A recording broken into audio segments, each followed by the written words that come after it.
If you're anything like me, you might find that acknowledging your victories and your progression throughout your self-improvement journey is quite hard. And I'm here to tell you that you should. Updating your identity and your past self is so vital because it allows you to see the progress that you've made more clearly, and it also lets other people recognize how much work you've been putting in. Ideally, you should be changing your identity as you level up.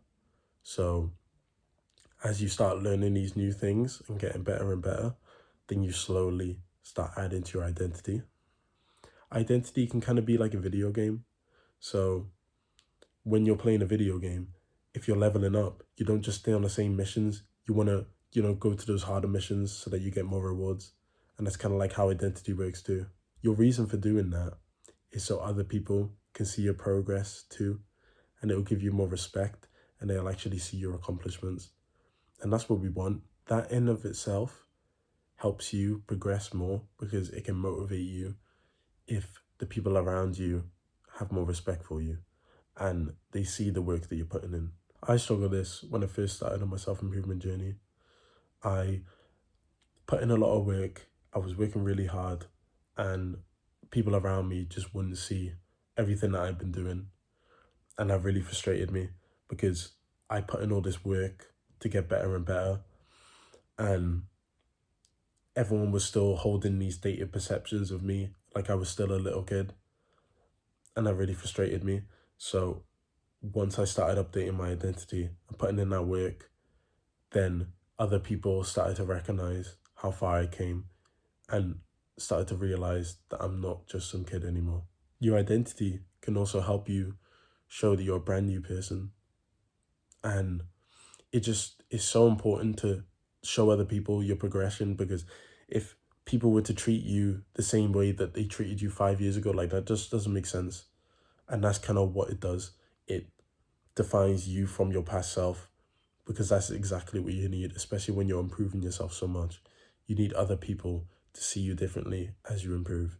So what I want you to do is just look back and see the progression that you've made, the improvements that you made, all the challenges that you've had to face, and just pat yourself on the back for it, because it would have been so easy for your past self to just look at the things that were wrong with you, or the things that, maybe you were pushing away, and to just stay in that place.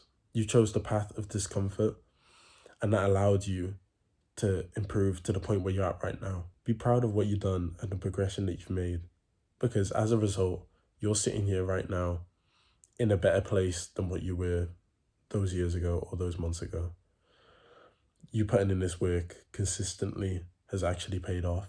And of course, if you still see more things that you need to improve on, all good looking back, but you still know that you have so much further to go ahead, and there's so many more things you need to improve on. Just taking time to look back and appreciate and be grateful for your past self for doing all this work to get you in this position is good for your brain. It makes you feel grateful for your past self. You don't want to keep on progressing and progressing and, not feel happy, because at the end of the day, we're probably always going to want the next thing.